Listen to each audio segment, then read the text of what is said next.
Assalamualaikum dan salam sejahtera. Anda sedang menonton rakaman khas Agenda Awani. Dan ini Agenda Awani istimewa dan khas kerana ia dibawakan oleh Serba Dinamik. Serba Dinamik, nama yang mungkin terutamanya orang di Semenanjung tak begitu mengenali sebagai sebuah syarikat teknologi tenaga dan sebagainya.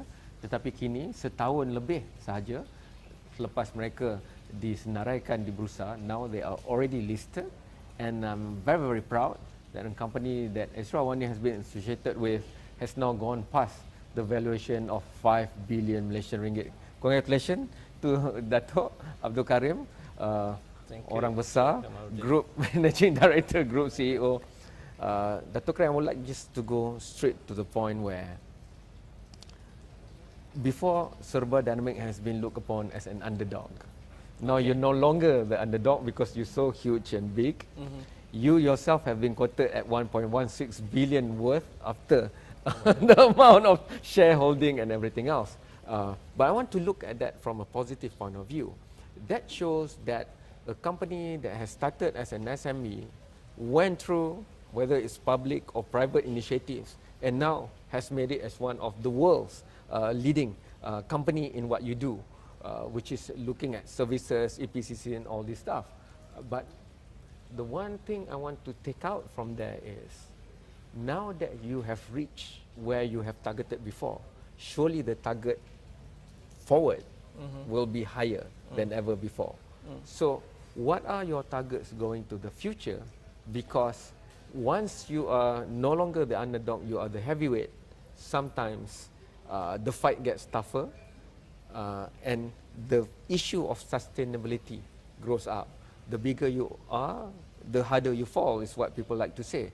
But in the age of sustainability, the bigger resources that you need to have will be a bane on being sustainable going forward.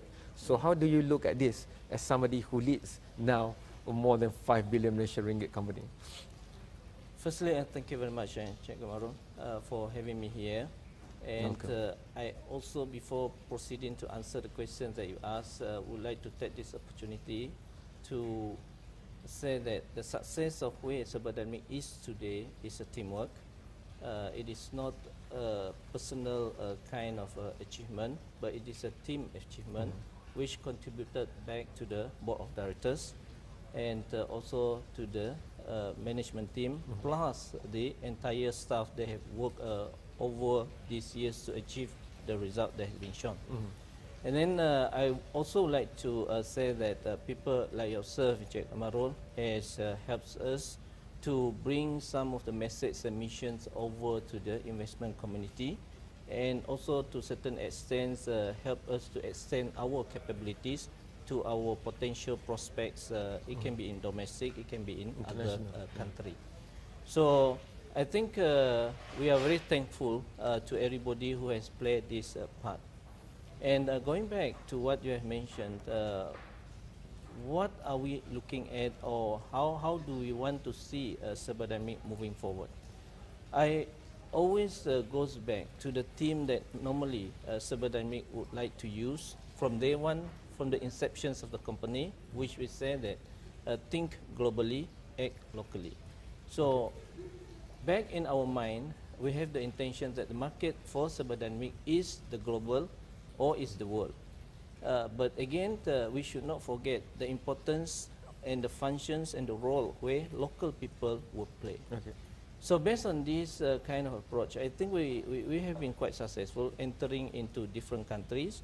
We take care of the importance of the functions of the local. We bring them in our workforce, and we manage to position ourselves in those countries which we have mentioned in a lot of our discussion and exposure to the people, to the public, and also to the media.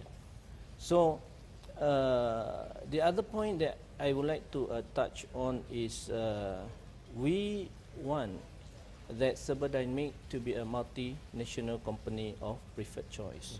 So what it means here is we need to put in a lot of efforts so that we are recognized as a multinational company, meaning that in terms of the workforce, it has to be multiracial. In terms of the geographical positioning, it has to be quite wide across the entire globe. And the service that we are offering should be able to be competing with all the top tier international companies. And we also put in preferred choice, meaning that we are expecting that we must maintain the quality, and the service that we provide has to meet the necessary standards that is practiced in the industry that we are working with. Some people believe that in oil and gas especially, and we'll go to the other stuff that Serba Dinamik has, it's very tough when the higher you go. That's why they call it the big four, for example. But with the new world of openness and the world's getting smaller because of enlightened travel and stuff, you do not have to compete with the big tier one directly. They are emerging markets and developing markets, which maybe the experiences and the skills and the valuation of services by Serba Dinamik is more fit or apt to.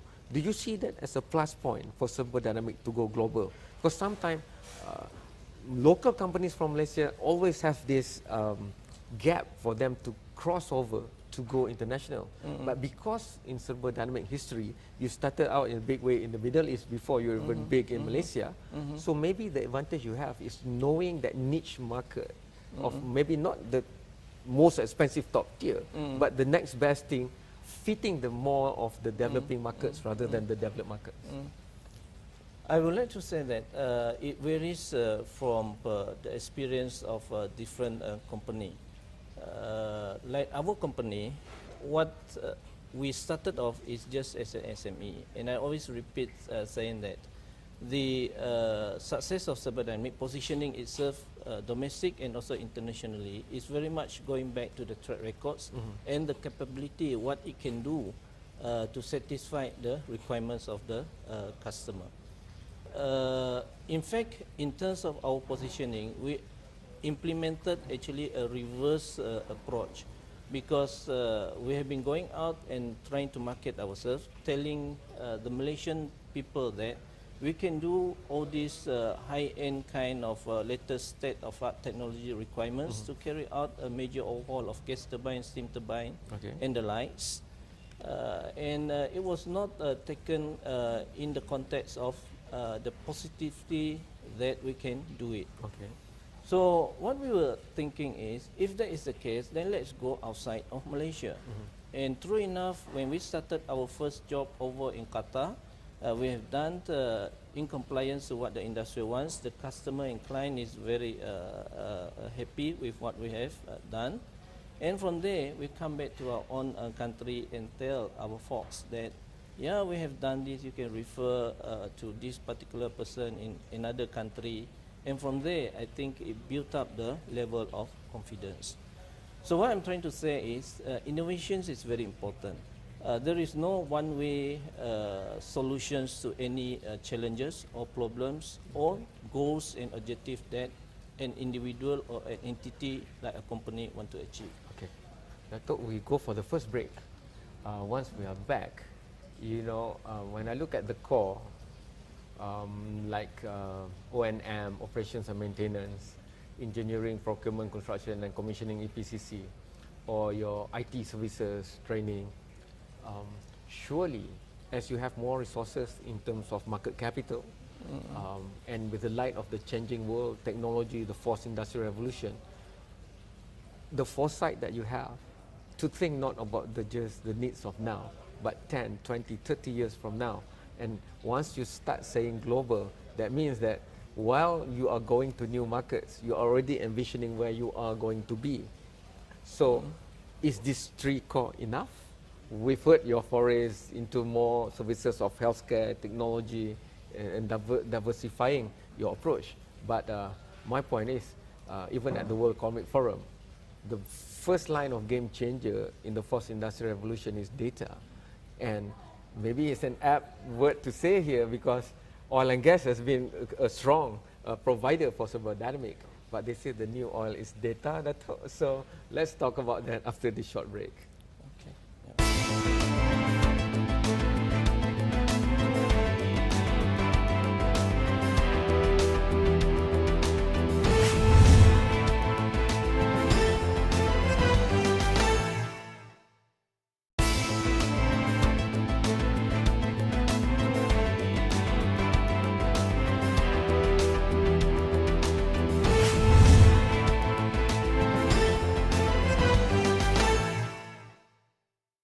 You are still watching a very special session of Gandawani. This is about Serba Dinamik, and we need to know Serba Dinamik because Serba Dinamik has carried the flag, opened the path for SMEs of Malaysia to be successful at the global stage, and they have done it. You know, I keep hearing problems given to me by entrepreneurs, and I identify. One of it is, sometimes we cannot get the locals to trust us. Datuk Karim has just given us the answer. If they don't trust you to do the overhaul of the gas turbine, steam turbine here, go and do it in Qatar. And if you are accepted in Qatar, then the Malaysians will come back and get you. Yeah. But that's one. But that's water under the bridge for Serba Dinamik, because now with being listed, with market capitalization more than 5 billion Malaysian ringgit, and with footprints all over the world, slowly but surely, is it enough to have your three main core that you have with you when you listed? And how do you look at going forward 10 years, 20, 30 years from now, medium to long term? Because at the end of the day, any company that doesn't factor in the fourth industrial revolution disruptions will be disrupted, even in the oil and gas industry. So I would like to see your insight into it. Okay. Firstly, I would say that if we look back to what we claim that we are good in, as what rightfully you have mentioned, the operation and maintenance capability, the EPCC capability. You did also mention the IT solutions capability related to Industry 4.0. Yeah, that is very true. And I would like to also share our view and our internal discussion and debate. When we talk about, let's say, the maintenance component of it, it's a very wide scope of engineering scope inside there. For the first 15 years of the inceptions of our company, what we are doing is just a small portion of the entire maintenance scope. We are just a field service company who goes out to carry out the necessary maintenance, repair, overhaul in the field aspect. And during that time, the workshop repair and so on, we were not able to do it because we do not have the necessary fund and capital to invest in to buy all these latest state of art equipments and so on. So as years goes by, we slowly entered into all these workshop repair maintenance. Because there is, it's a fact that not all equipments can be carried out maintenance in situ, which is on the site. And that was the second area which helps us to complete a little bit of what we can do. And after our listing exercise, with the funds that we have, we are saying that we need to complete further our capabilities as a maintenance entity, very specific on the rotating equipments, which is basically talking about the manufacturing of parts and components. A lot of equipments in our client locations are already obsolete. The OEMs has, maybe doesn't exist, but the machines is still running. So how is the client or the customer going to get the parts so that the equipments will still continue running? So that is where we came in with capabilities and service, what we term it as reverse engineering or re-engineering based on the component which we see, and there are equipments which can be used to re-engineer all these components. So that capabilities is what we can do at the moment, and it add further into our field service, our workshop capabilities, repair, and together with the parts supply. So more or less we have achieved that. And the next comes our customer which used to use our service is of the opinion that Serba Dinamik is just coming to suck my blood. Meaning to say that just want to do the repair and then get the fees being paid and go off. Reverse, yeah.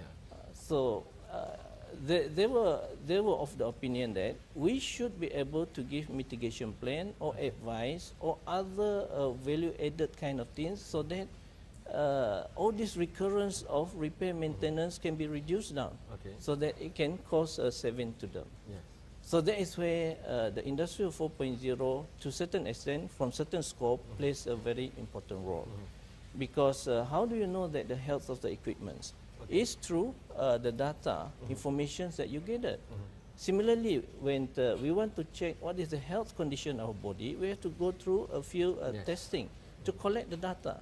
Because on that data, then we can know at which positions and condition we are in. So the same things with equipment. So if we take an example like a production platform, let's say it is a gas production platform. The gas will comes in from the suction input, and then it goes out as the end product. What the asset owner wants is, if possible, the productions at the end output will be as much and as high as possible, and it has to meet the quality that is required. So to achieve that, it very much depends the gas entering, going, passing through all the different process vessels, equipments, and so on. So to ensure that the output is really at high quality, meeting the spec and also the quantity needed, you must analyze the health of all the equipments. So how are we going to analyze when there is so many data? So this is where big data comes in. Correct. And Industry 4.0 is talking about this kind of capability. Internet of Things, extraction of data, extraction of signals, sensors, and then from there it is put into the big cloud mechanism, and from there the big data analytics capability should comes in. So that is where artificial intelligence come in from the perspective of numerical formulas, the process data, simulations, and so on. So I would say that Serba Dinamik is moving to acquire and to have all this capability in-house, so that we can help the customer, our client, to improve in terms of their efficiency and productivity. Correct. I thought we go for the last break, but once we are back, you know, remember in the Industrial Revolution 3.0, the moment you have a server, maybe at first you just wanted it to be point of sale system and call center, but the moment you have the capacity of the servers and the chips and the thinking logic of the computer, you discover that you can do many other things. You can automate your HR and stuff. Digitization and digitalization give you the ability to scale horizontally and vertically. So the same thing you did when you look at rotating equipment, it can be for oil and gas, but it can also be for turbines in hydro, in green. So after the break, I want to ask you about your leadership and vision. The world needs green right now. We only have one Earth. All the data are pointing to that. So how do you look at the component you have in oil and gas, which many younger generation will look at it as the old and the past, and we want to minimize, if not abolish that, and we want to move to the new clean or green energy, as they call it, which you also have the technology to go to, plus with big data and AI now, that doesn't stop you from just looking at either oil and gas or renewable energy. You could practically go horizontal across many verticals. Let's talk about that right after this short break.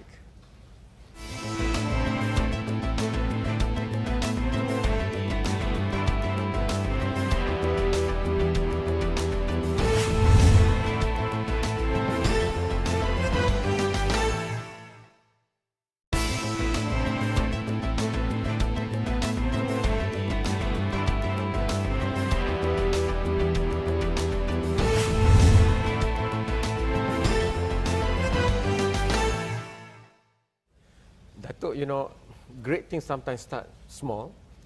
The World Economic Forum in 1971 is just a sort of a management business meeting of a few Europeans, now becoming very, very big. And I would like to put the same analogy to Serba Dinamik, starting with rotating equipment, you know, using the hands, very hands-on and stuff, kind of knowledge and skills. Right now, servicing the best of the best in the world in terms of power generation and everything else. You can even reverse engineer stuff that other people had done, reverse that technology and solve the problems of today. But once you go into AI and big data analytics, there's no stopping you from doing any other things, because that's just how the fourth industrial revolution works. One, and secondly, big leaders have big responsibilities on their shoulders. More and more, even the younger generation of Malaysia are crying out for green leadership. Maybe they look at it now more at the private sector leaders.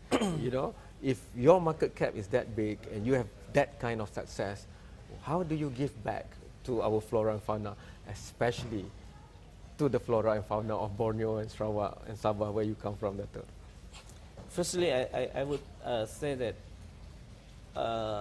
I need to put a priority to my shareholders and also the potential investor. And based on that, our priority in terms of what our daily activities are is taking into consideration the issues of sustainability. We have made a commitment to our shareholders and investors saying that annually this is what we can achieve. We have a dividend policy which we have pledged that we should be able to comply and fulfill that kind of achievement. So sustainability is the issue. When we talk about sustainability, one of it is the geographical coverage of where we are. Because the bigger coverage we have, the more sales and revenue will comes in. And it's also part of the mitigation. Maybe some geographical region is not safe and undergoing some political turbulence and so on. So there is where other areas will come in to compensate those losses. So that is from the aspect of the geographical coverage. The second aspect is the relevance. Are you still relevant to the industry? Because technology is evolving very fast. And I surely believe that, like what you have mentioned about those Industry 3.0 compared to Industry 4.0, there's a big gap in terms of the difference and capability in the technology. So that is why we have been looking and moving as fast as how the technology is moving, so that we will still remain relevant. So in our urge of all these things, of course, we have the obligation to make sure that we do not destroy the world. So that is where this green technology and initiative comes in place. And if you look at what we are doing, for example, like the power generation industry, we've been exposing ourselves quite highly into the hydropower industry. Because hydropower industry, in terms of the exposure release of the carbon into the atmosphere, is very limited. So what we are saying is we are quite responsible so that we do not damage the environment. And then a lot of other things which we are doing is going along the same line, that we have the responsibility to make sure that in our urge to be successful as a business entrepreneur, we do not damage the environment that we are working in. You know, as an editor, I receive emails every day from corporate, government and NGOs and stuff, but I have never seen many new things being announced every quarter like Serba Dinamik. Thank you so much, Dato', for giving us, the editors and journalists, many things to look at and think about and write about. Thank you so much. Congratulations again. Not just on the 5 billion, also on the 1.16. I want to read. It's always enriching to be with a company that started at one level and now reaching the heights that they can soar. But don't just look at Serba Dinamik from the market capitalization, look also at the know-how, expertise, and they are also having many initiatives to train young Malaysians to go into skill areas like power generation, like green energy. So get in touch with Serba Dinamik or send it to us at all the social media platforms that we have, or download our mobile app, whether it's Android or Google or iOS. So see you in another episode very soon. Terima kasih kepada Serba Dinamik.